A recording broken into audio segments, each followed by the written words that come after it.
Tawagin ang mga bata, maglaro sa kalsada.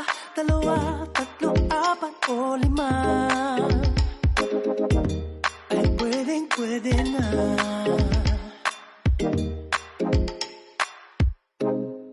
Kumuhit ng bilog sa lupa, kumuha ng lata at ilagay ang lata sa gitna. At ang mato'y handa na.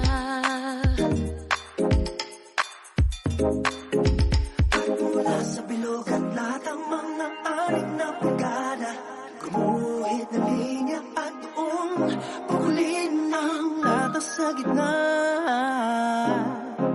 Ngunit teka muna, kailangang may taya.